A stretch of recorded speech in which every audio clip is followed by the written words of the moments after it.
fly fishing can be an enormous pain in the butt. It's an absolute blast, but there are times that it gets so frustrating that I've even considered selling all my fly rods and doing something sensible with my time, like selling insurance. I was lucky enough to catch on quickly, and I was helped through some of fly fishing's hardest moments, but a lot of beginners aren't in that situation. If you want to stick with this sport, you have to be willing to put in the hard work to overcome the biggest stumbling blocks in fly fishing. On today's episode of Untangled, Alex and I will walk you through the hardest parts of fly fishing and how to push through them on your own to find success.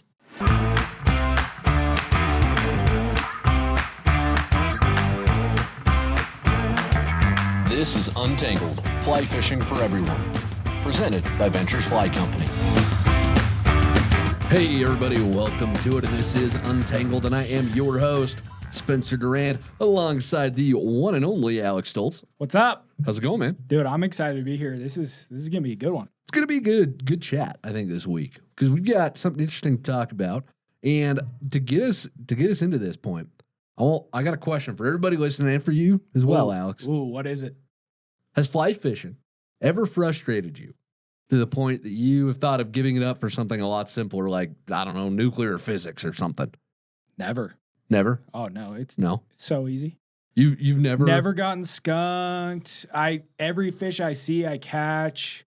I know what fly to tie on every single time. But like fly fishing, easy, man. See, this is why I fly fish with this guy, because how often in life do you get to witness greatness like this, right? No, man, fly fishing's freaking hard. It's tough, and I reckon a lot of folks feel that way. Like, we get to that point where it's just so frustrating that we're about ready to hang it all up and call it good. I mean, and I think a lot of anglers feel that way too, especially folks who maybe just started or they're thinking about getting into it. They're like, it looks too hard. It might be too hard for me to figure out. I mean, how often do you hear that from folks? I mean, so I love golfing. That's where I meet a lot of new people, is out on the golf course, like family events, things like that. And they're always like, oh, so what do you do for a living? I'm like, oh, I run a fly fishing company. And without fail, I hear usually one of two things, like, oh, I've been interested in fly fishing. Like, I'd love to start fly fishing, but I just don't know where to start. Or the other one is, oh, yeah, I bought all the gear for that once. Like, it's just sitting in my garage. Could never figure it out. I went like 10 times, never caught a fish. So, yeah. Yeah, I mean, people struggle. It's tough to, one, get into it, and then to start catching fish. It is. And, if we dive into the specifics, because folks will, oh, yeah, it's hard. Like, but what specifically? Yeah, what makes it hard? What specifically is tough about it? And so to try and answer that question, we actually threw up some polls on Instagram and YouTube. Alex did. And if you're not following us on Instagram or YouTube, first off, I'm sorry that your life is so empty. And second, go do it. All right. So you can see polls like this and be part of the show. But we got some interesting responses on that poll. Yeah. Thanks to everybody who participated. It helps us a ton to know that we're not just blowing smoke over here. Exactly. and Alex put it out, just said, what's so hard about fly fishing? What is the hardest part about fly fishing? And from YouTube, 43% of folks who responded said that finding places to fish is the toughest thing. And that was the top pain point across the whole board, which doesn't really surprise me that much. That's a big pain point. The next was 21% said picking the right flies was pretty tough. 19% said casting and mending was difficult. 10% said finding fish, and 7% picked something else. So that's like basically everything about fly fishing, isn't it? And then listen to all this stuff from Instagram. So it's knowing what is hatching at any given time and matching that hatch. Finding time to get out with a busy schedule and getting my dang line out of the trees. Food identification, finding a remote stream, trying to catch picky fish, pressured fish, casting in the wind. Waiting for the new VFC tie-in kit. We're working on it. It's coming. Picking the right fly, finding a good place to fish, patience in learning the craft. Yeah. So many choices. Just getting out there, affording it. So basically everything about fly fishing, right? There wasn't just one thing. Yeah. Like, there's lots of stumbling blocks, lots of obstacles. So to get around those obstacles, Yeah. we are just going to start at the beginning of the fly fishing process. The fly fishing journey. And we're going to hit every part of it. Okay. And we're going to identify a couple of stumbling blocks with each aspect of the fly fishing journey.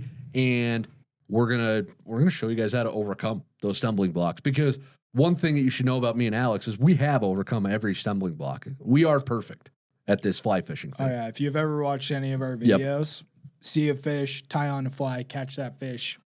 We don't fall. We don't miss hook sets. Never. Like, yeah. I've never caught a tree. I mean, I can't even relate to that. No, if you've watched our masterclass videos, you've in particular seen me screw it up often. So it is still a learning process, right?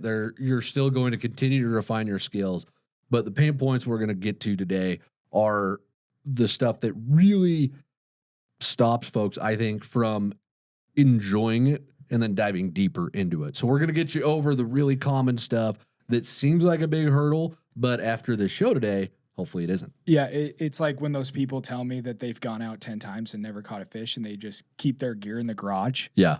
That just hurts my heart, man. It does, just like, right? all of the joy and all of the adventures and the time I've been able to spend with like family and friends, to know that it just, because it was so hard, they're not going to have that. Yeah. That sucks. It does. Well, let's jump into it. Okay. All right. First thing we're going to start off with is the gear, because that's where a lot of folks start with fly fishing. Gradual first step, right? Like, I want to get into fly fishing. What do I need? What do I need to start? Yeah.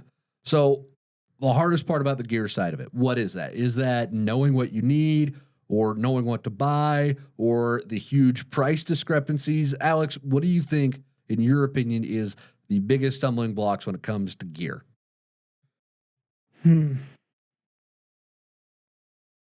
Knowing what you need versus knowing what's just nice to have.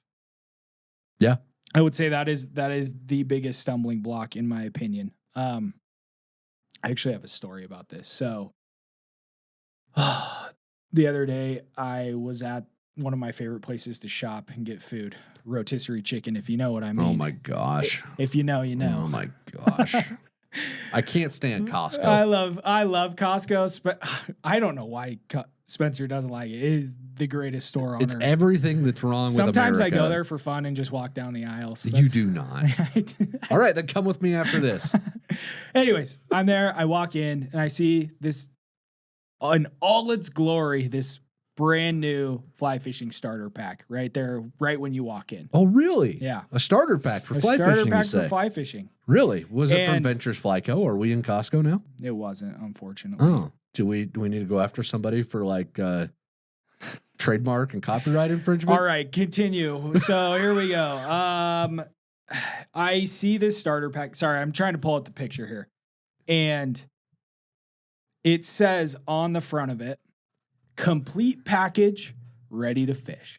Real. Complete, ready to fish. Complete package, ready to fish. And so, like, put yourself in the shoes of a beginner. You walk into Costco, like, you have those desires. I want to start fly fishing. Oh, complete package, ready to fish. Mm-hmm. So you buy that, you walk over to the river, or you hop in your truck, you drive over the river, you hop in, and what do you think was included in the starter pack that was this complete package ready to fish? Well, it better be a rod and reel. Yeah, so there was a rod and reel combo. So you have your rod and your reel and your fly line. All right. I'm going to need some leader and some tippet. Yeah, I think there was a leader. So there wasn't any tippet. No tippet. I'm going to need some flies. No flies. What about a net?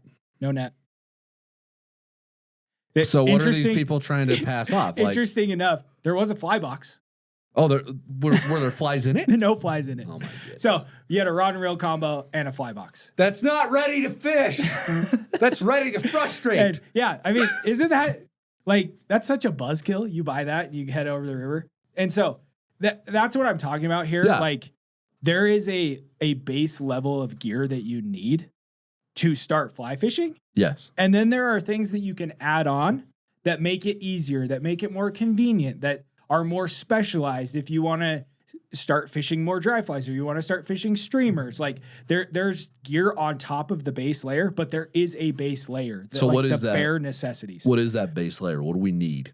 All right. Bare necessities. What do you need? You need a rod and reel combo. So we got that. Can't fly fish without a fly rod. You need a leader because that goes from your fly line to the fly. It's like the clear material. It's like the normal fishing line. The normal fishing line.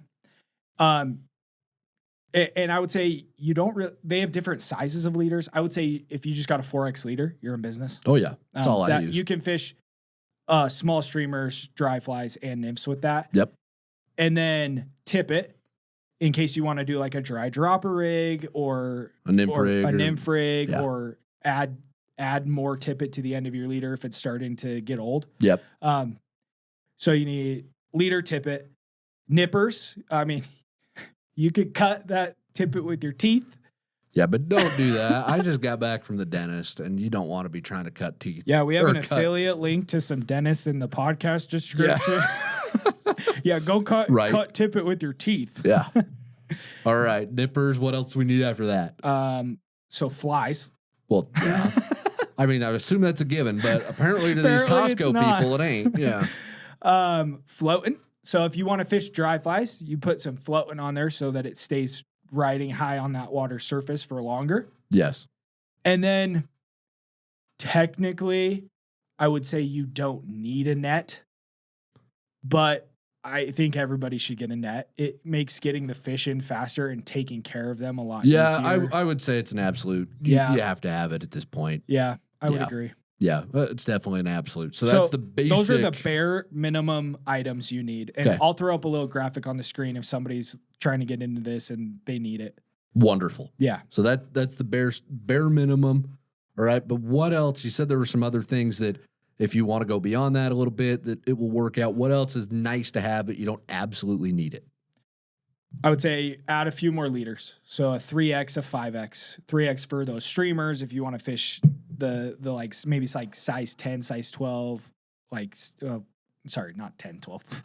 8 and 6 woolly buggers, like you start getting in that range. And then 5X if you're getting down to those smaller dry flies. Yeah. Like your size is 16, 18, 20s. Or if you have some picky fish that you're dealing with. Same thing with tippet. Get some 5X and some 6X tippet for the same reason. Small dry flies, picky fish. Strike indicators and split shot if you want to start nymphing. And for those who don't know, a strike indicator is a bobber. Yeah, it's a bobber. Yeah. It bobs in the water. Yes, that's what it does. If you're just getting into this, you'll find us fly anglers, we like to make up names for things that already exist. That don't need extra names. We're like, oh, this bobber, we can't call it that. We fly fish. It's a strike indicator. Yeah, no, it's a bobber. All right. So strike indicators and split shots, you'll use that for nymphing if you want to get into that. And then forceps, you got to add this split shot to your line, and that makes it easy. Forceps also help with getting the hook out of the fish's mouth if it's in there pretty bad. Yes. And then you may have noticed this is quite a bit of gear. Yeah, I can't just stick this all in my pocket, put right? them in your cargo shorts. Hey, don't diss on the cargo shorts, Alex. It's like the greatest thing ever. So get a bag. I mean, you can get a backpack. They have specialized sling packs for fly fishing. I mean, you got hip packs, you got chest packs. Like there's lots of options out there. You've got a vest if you want to really look cool. Yeah. I'm not a fan of the vest, but you do you. Hey, I love vests. But yeah, I would say if you have that base, you're set. Yeah. Like I agree. You're ready to go. You are. You're ready. You're ready to rock at that point. Yeah. So what do you think do you agree that that's the biggest stumbling block? The need, like what you need versus like the stuff that's going to help you level up or I think understanding that is, but I think there's enough out there, not just from us, but enough info, period, that you can kind of work through the gear stuff pretty quickly. I think the biggest stumbling block that I see with beginners is the price issue. Yeah. Because you've got for those who don't know, I review fly rods and do a lot of that. I've been doing that for about 10 years now. And I reviewed everything from $150 rods to I just sent a $1,300 rod back to the manufacturer last week.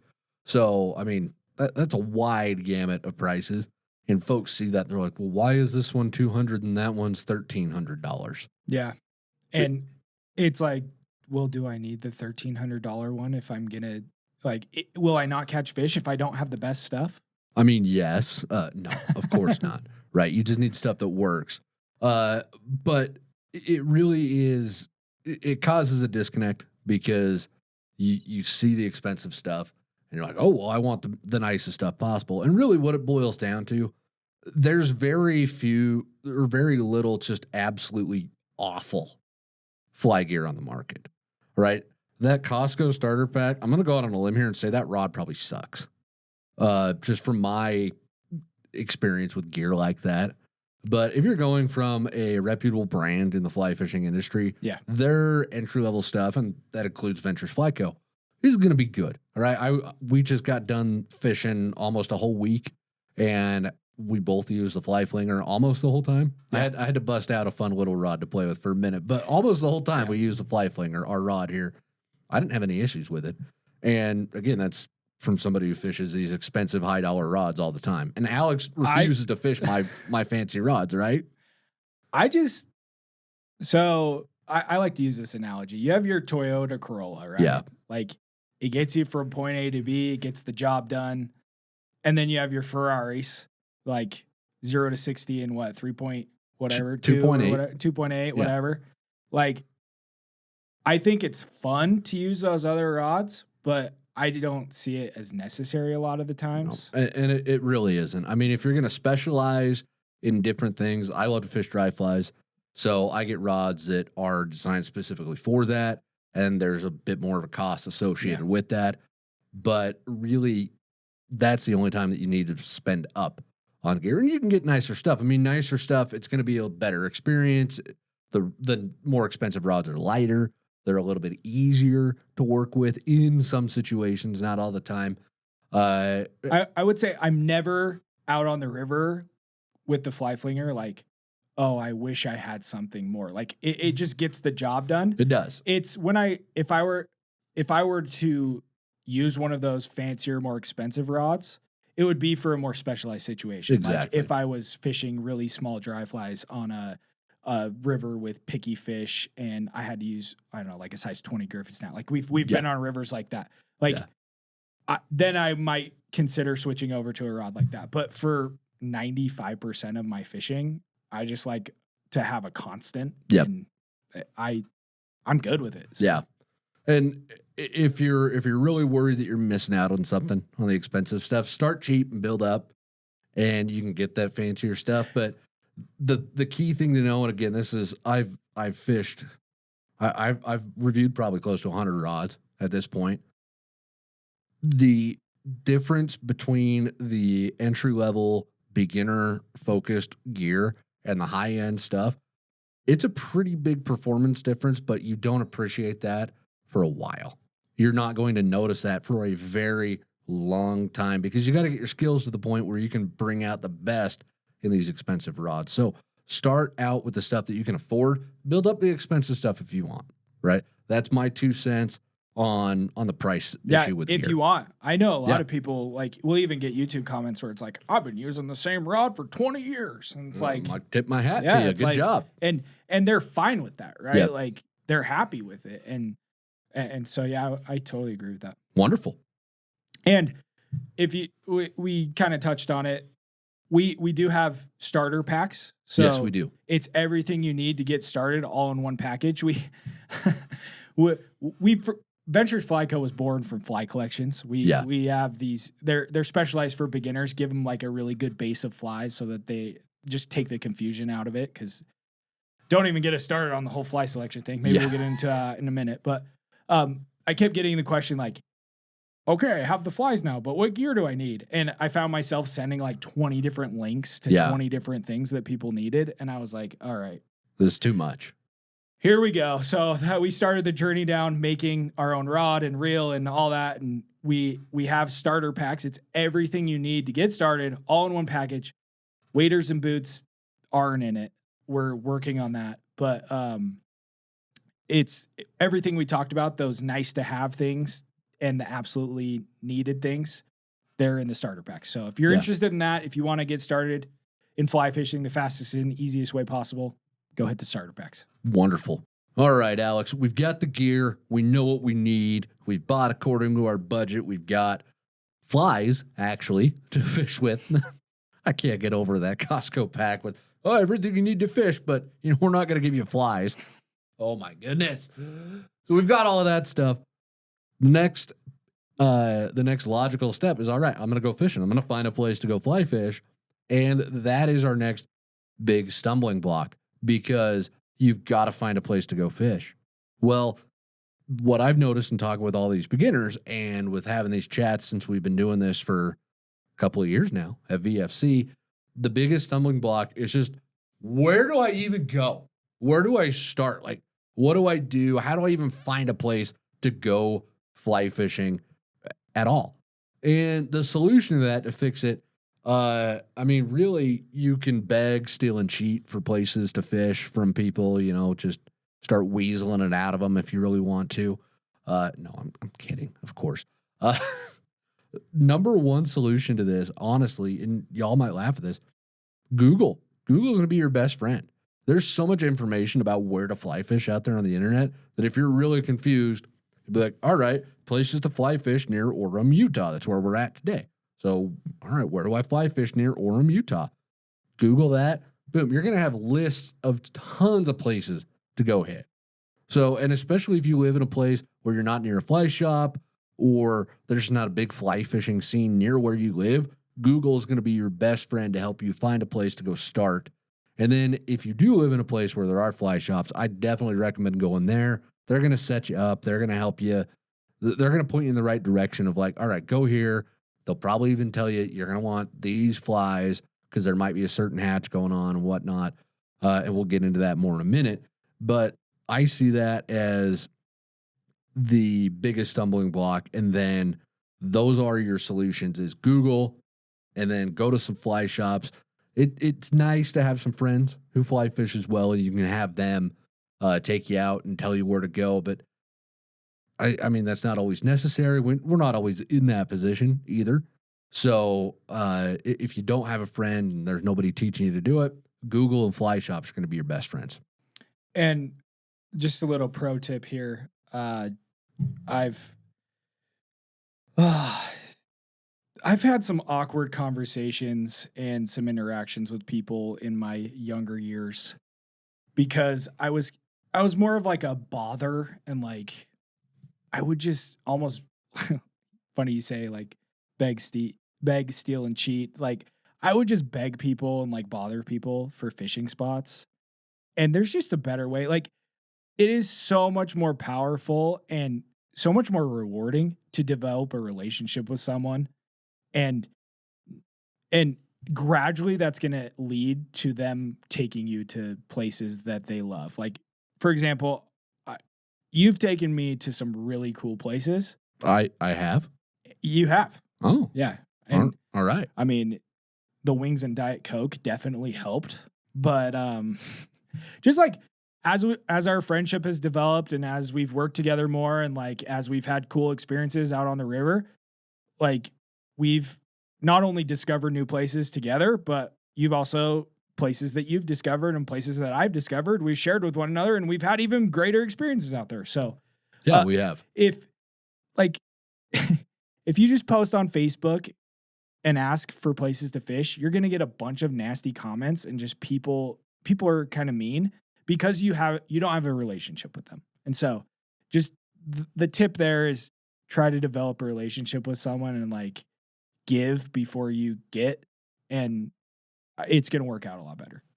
Yeah, I agree. And I'm glad you brought that point up because it is kind of awkward to be like, hey, dude, can I fish with you? And can you tell me where to fish? Can I get the GPS locations? And what direction were you standing? And was Mercury in retrograde? Like, yeah, that's just too much. So just make sure, if you are going to go out, just like Alex said, develop those relationships. And I think that leads into what I think is the biggest stumbling block when it comes to finding places to fish is you've got two extremes. You've got those world famous crowded rivers that like everyone fishes. A great example is like the Madison in Montana. I would say that's probably like the most famous river in the world. Everybody knows about it. If you were to type in fly fishing in Montana into Google, that's the first one that's going to pop up. So you've got that side of the spectrum. And then the other side, you've got those lesser known rivers that are kind of like those hidden gems, those secret spots, those honey holes. And a lot of people have a hard time finding those honey holes that have the big fish and the cutthroat that don't even know a fake fly exists yet. And I think it's really hard for people to find those spots because they just don't know how. And some of my greatest fly fishing experiences and some of yours have been on rivers like that, where you just don't even see anyone all day. And so I think the biggest stumbling That's not block, what we experienced yesterday, was it? dude, that was wild. Oh my gosh. One of the rivers that we like to go to a lot, we drove down the canyon and we saw more people than we'd ever seen. It was kind of crazy. And it was middle of the week, and we usually don't, like, I've been there on a Saturday, never seen it that crowded. Yeah. Anyways, sorry for the tangent. I think finding those places is difficult for people. And just another pro tip, whatever. One of the best places I've ever found was on page 5 of Google search results in a 2007 blog article. That is a pro tip, because you wouldn't think to dig that far, would you? He who goes down the rabbit hole the furthest wins.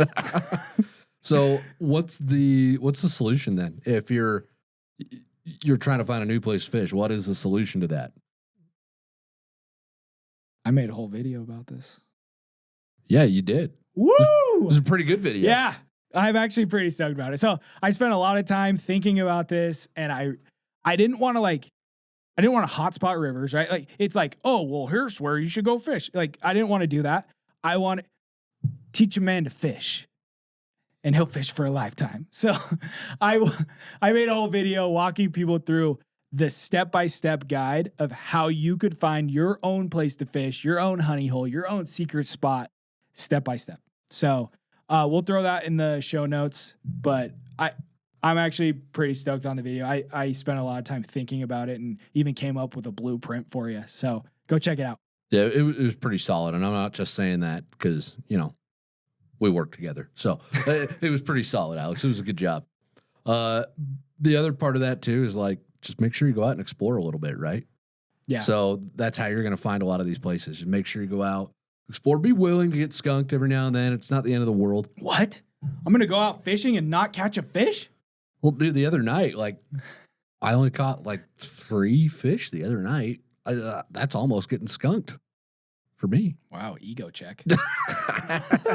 No, it was the first night this week we were fishing. I was getting my butt kicked for a while there. Yeah. So it's just going to happen, right? That's part of fly fishing. But go out there, have an adventure, and it'll be good. But yeah, definitely watch that video as well that Alex did. It was fantastic. All right, Alex, we've got the gear. We found a place to fish. Now we need to actually fish.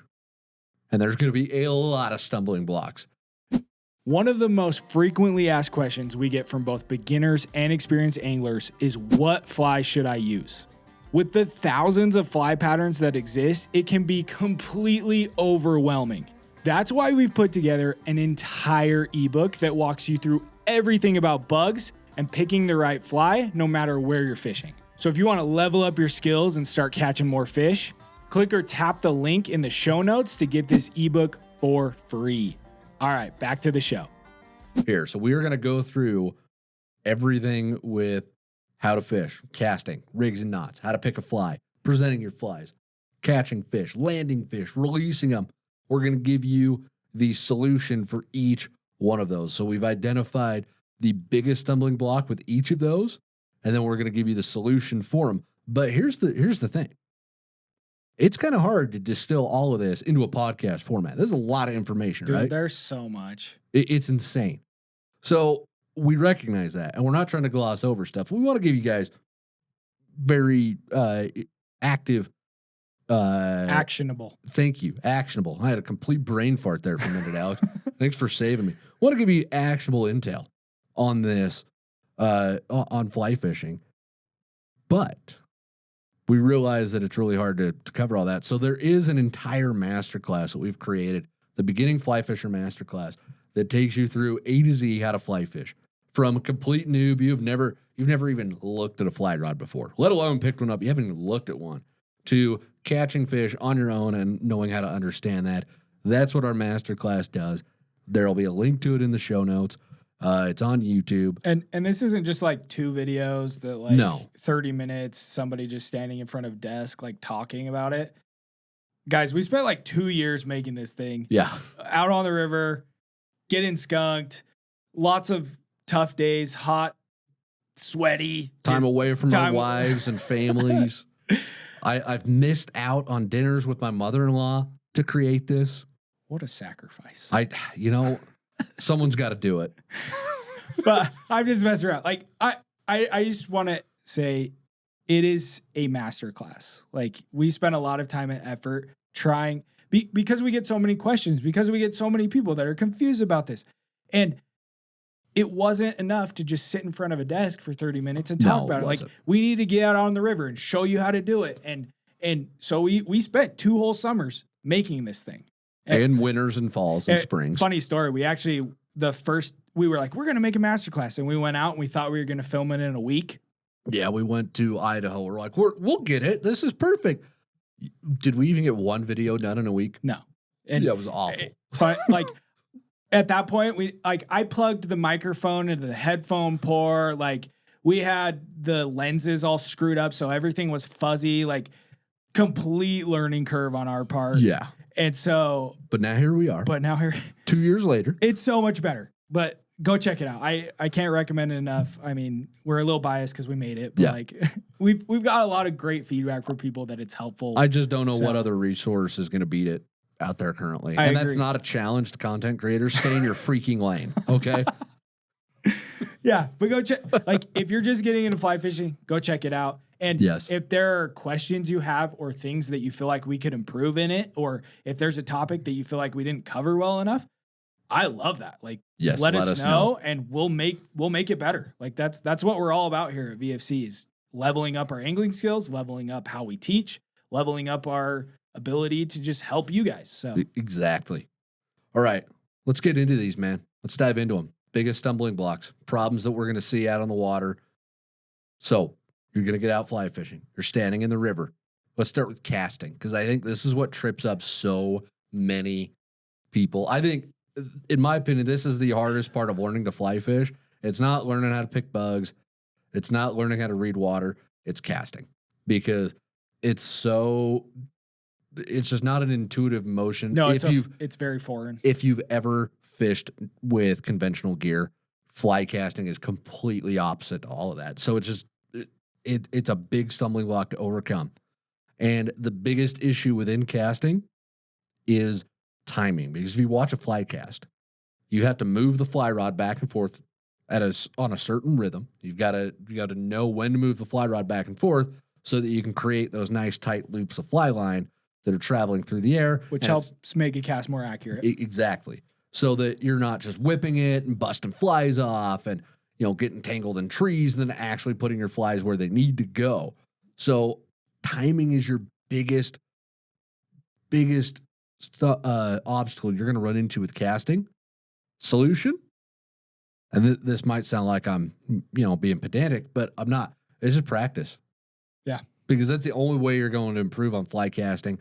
One thing that has helped me a lot and has helped a lot of beginners when we've taken them out is watch the line while you're casting. You don't have to do it all by feel right off the get-go. You're just brand new at this. You're just starting. Don't expect to be a pro right out of the gate, right? Watch the line as you're casting so that you know when to move each casting stroke. You know when to move the rod forward and backwards. That way you're going to learn what it feels like to cast a fly rod correctly. That's going to build your muscle memory. And then it really does get to that point where you can just cast without thinking about it. Because we were even out last night shooting some stuff about casting. And I realized as I was sitting there casting in front of the camera, I'm like, man, I don't even think about half the stuff that I do because it becomes so second nature. And it does. It just takes some practice. And if you spend some time at the park, if you actually dedicate yourself to doing this, you are going to find that it doesn't take a ton of practice, but you do have to dedicate some time to it to actually get good at it. Well put. Well, thank you. Right. What's our next stumbling or next part of the fishing process that we're going to run into, Alex? Rigs and knots. Oh, this is your favorite. You did a whole video about this, didn't you? I did. So Now, there's videos on all of these, like Yeah. you said. But I would say rigs and knots isn't that hard. Like I to agree. set up your fly rod is not that hard. It's remembering how to do it when you're out on the river. Yeah. Like your mind goes blank. if you're on a good river, you're probably not going to have cell service, at least fingers crossed. Some of my favorite rivers, I have cell service on them now, which makes me so sad. Yeah, But it's tough. you're out there, you're in the river. The last thing you want to do is pull up a YouTube video on how to tie knots and be like, oh, I got to figure this out right here while I'm trying to catch fish. Like, and there's a fish rising over there and you're like stressed out. You're like, I got to tie this knot.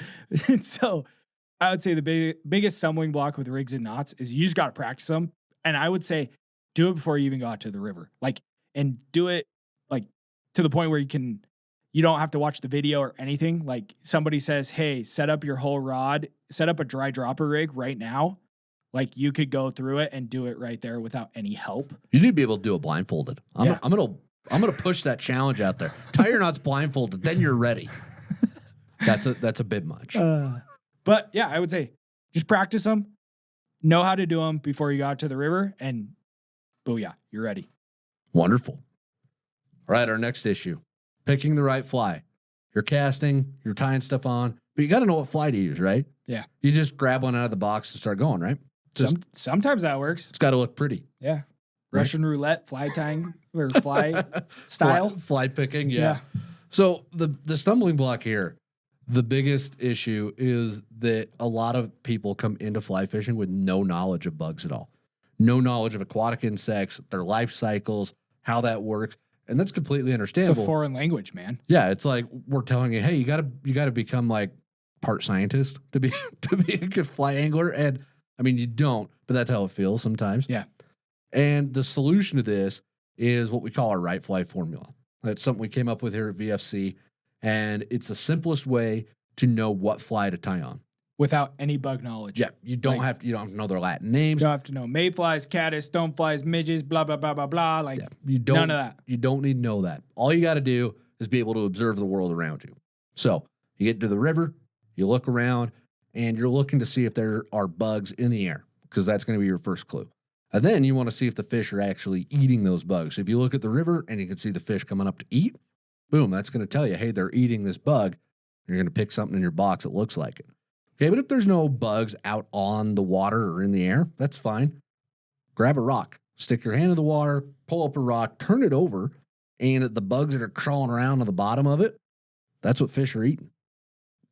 Then what you do, once you have that knowledge, you've seen some bugs kicking around, what you're going to do is you're going to open your fly box, and you're going to pick a bug out of there based on these characteristics, and you need to do it in order, okay? Number one is size. So you are first looking for a bug that matches size to the real one that you found. So fly that matches that size. Second thing you're going to match is the shape.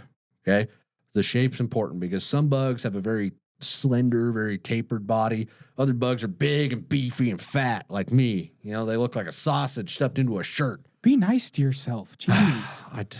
I just hope that if I insult myself enough, I'll like shame myself into losing weight.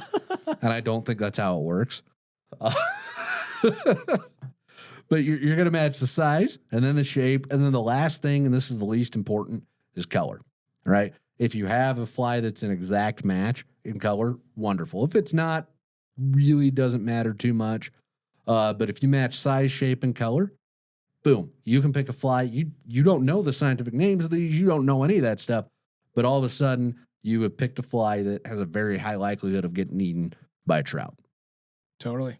Wonderful. So you've set up your rod. You know how to cast. You have the right fly on based off the right fly formula. Where do you cast it? Where are those fish hanging out? Anywhere. Where do you find them in the river? Right there. Just right in the fast-moving current, right in the middle of the river? Right there. They're always just right there. This is kind of a hard part for beginners, I'll be honest, because The term we use a lot is reading water. What's that mean? If you read water, what are you doing? You are identifying specific spots in the river that fish are holding in. Are likely to hold. Yeah. It's never 100%. Exactly. We always have to add that caveat so we don't get sued. So you said I'd catch fish here every time. I just see somebody doing that. It's 2024 after all. So we're reading water. We're trying to identify those specific spots where fish might be holding. Thank you. Where do we even start there? Like that is a complete, like, I was out golfing with some buddies the other day, and there's this little creek that flows through the golf course we were playing, and we were walking over a bridge, and I just saw my buddies, they just straight lined it for the green. They just walked right over the bridge. They didn't even look at the river.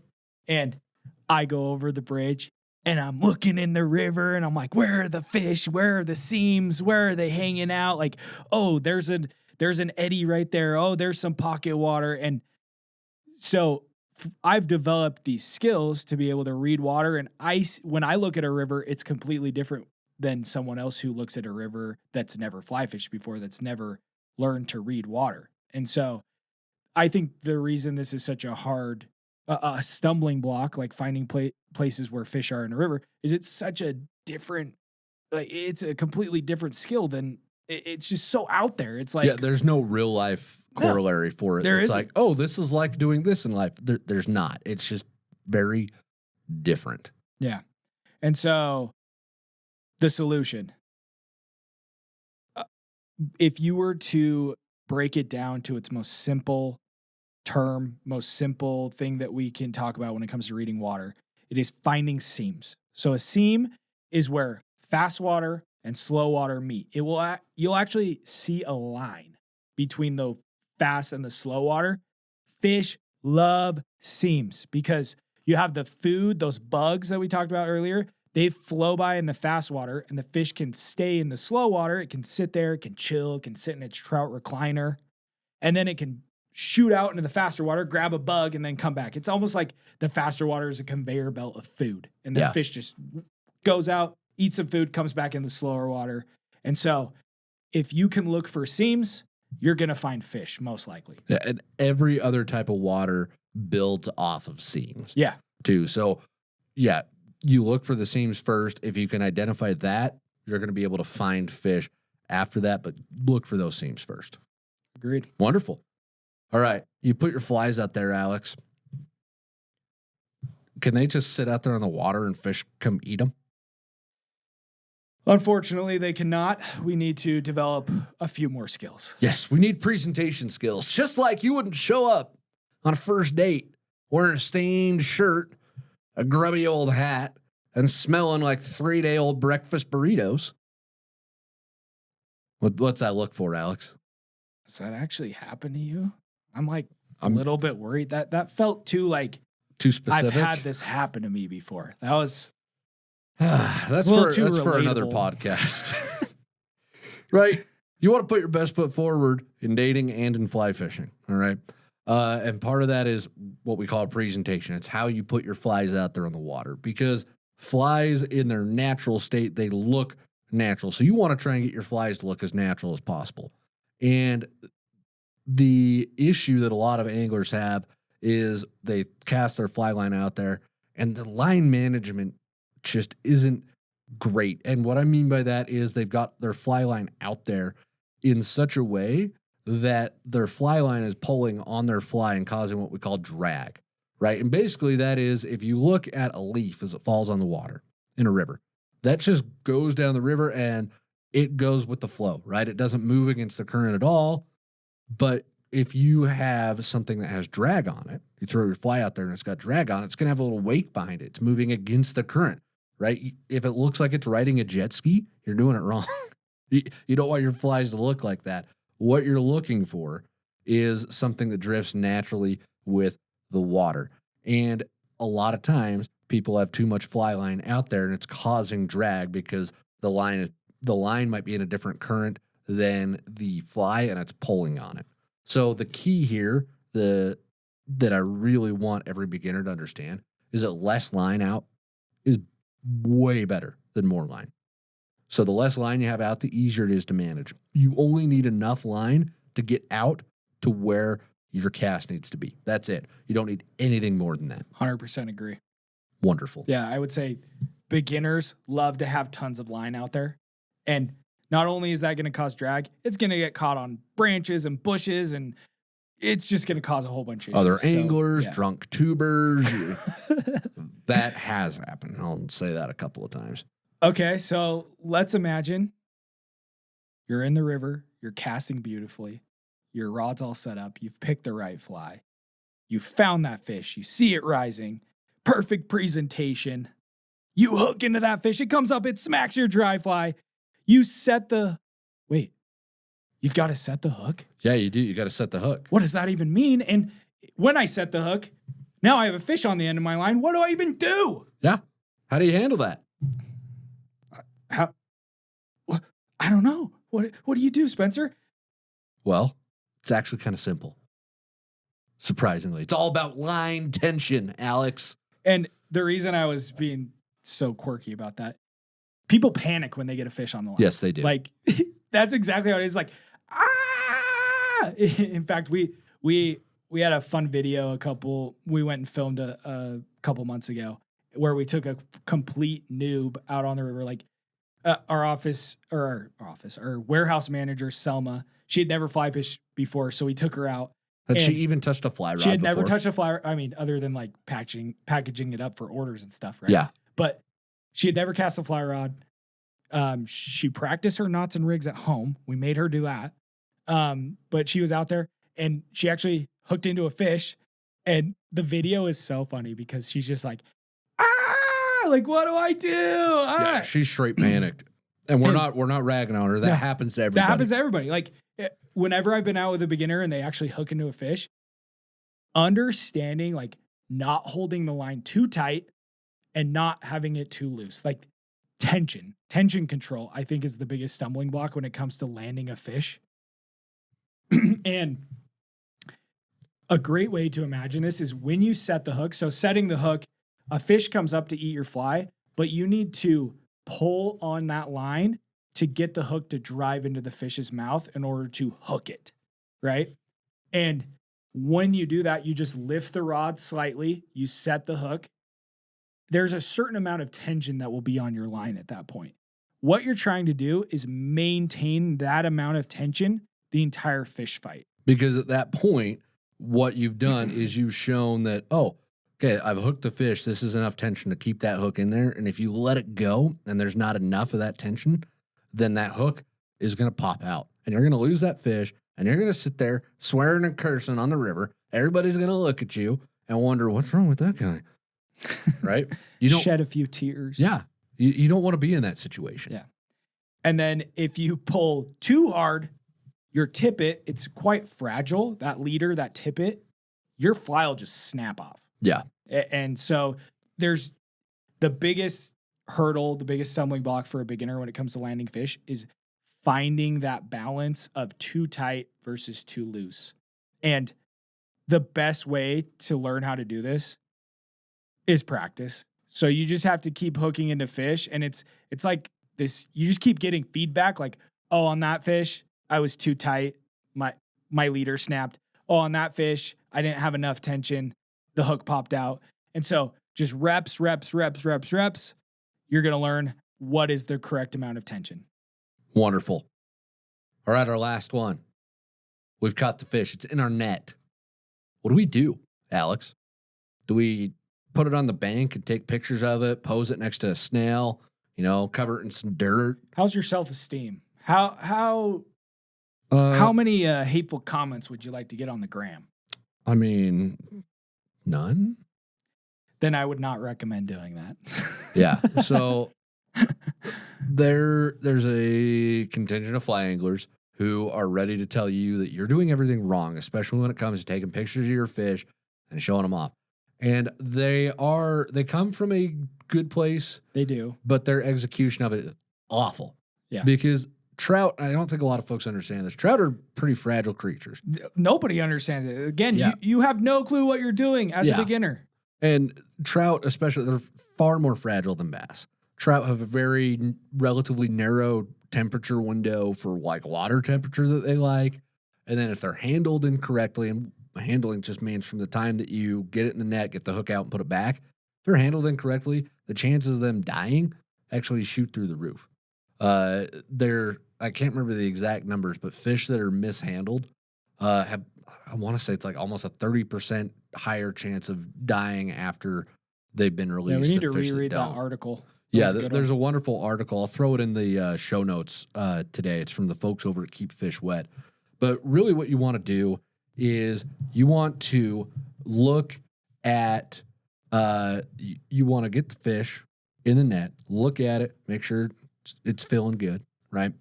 And then you want to keep that fish wet as long as you possibly can, especially when it comes to trout. So make sure that fish stays wet, reach in there, pull the hook out, make sure you're handling them with wet hands because trout actually have a protective slime layer on them that keeps them safe from like disease and whatnot. And if you go in there with dry hands, you actually remove that, and that could have killed the fish. So go in there with wet hands, and when you're touching the fish, don't squeeze them, right? Do you like it when you're squeezed, Alex? By my wife, yes. Other than that, no. But, I mean, even then, she could squeeze you pretty tight. You're like, okay, I can't breathe, right? You don't like that. No. Nobody likes that. And if you're just squeezing the fish because, oh, stay still for the picture. No. Okay, that's not good for the fish either.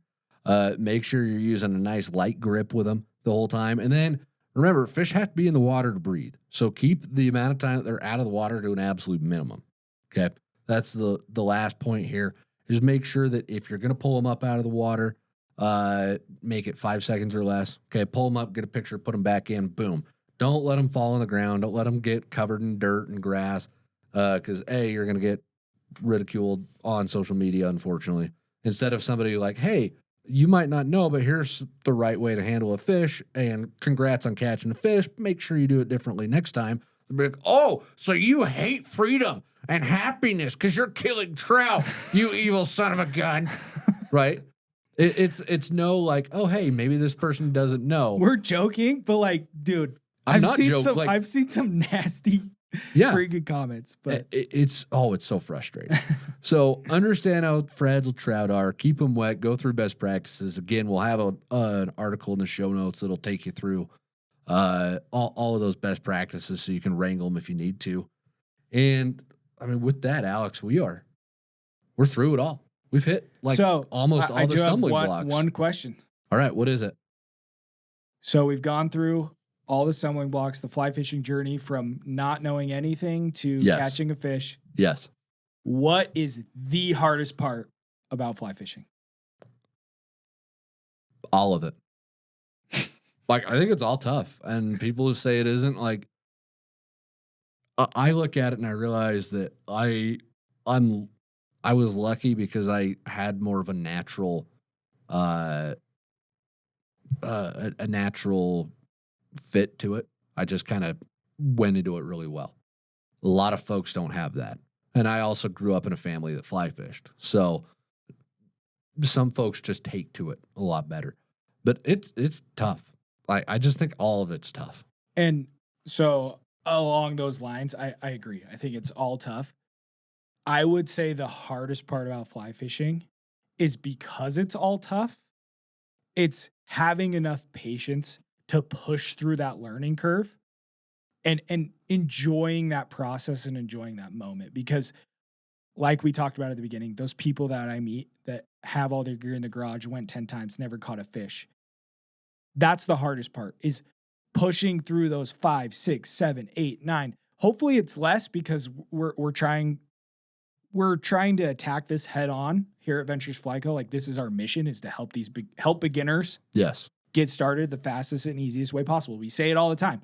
That's what we're trying to do. We're trying to bring down the learning curve, help you push through it so that you can enjoy a lifetime of fly fishing and just have those memories, have those adventures. And you might not believe it, but honestly, some of my most favorite fly fishing memories are the ones when I was just standing in the lower Provo River getting my butt kicked by those fish. Because I was having so much stinking fun doing it. it was just a blast. And I look back on that and I'm like, man, those were the days. I didn't know what a caddis was. I didn't know what a mayfly was. I was just throwing it out there and making it work. And didn't it make catching like that 1 or 2 fish that much more rewarding? Those fish felt more satisfying than a lot of fish do these days. I totally agree. Yeah. So don't shy away from the difficulty of the journey. And don't give up. We're here to help. That's what we do. If you need some help, reach out. We love to help. And with that, folks, thanks for sticking with us through this week's episode of Untangled. If you do not follow us, subscribe to the show on whatever platform you're listening or watching to this on, please do. The more folks who subscribe to us helps us increase the show's visibility, and the more folks who see us, the more folks we can help have a better time out on the water, because that is our goal. That's what we want to do, right? And make sure you rate to the show as well, because that helps increase our visibility. And if you have questions that you would like answered on this show, because unless I'm with Alex, this show is all Q&A based around questions we get. And even this show was very Q&A based, right? But I will answer direct reader or listener questions on the show. There's always a link in the show notes to submit your questions. And until next week, everybody, it's summer. Get out on the water, get catching some fish, and tight lines, everybody.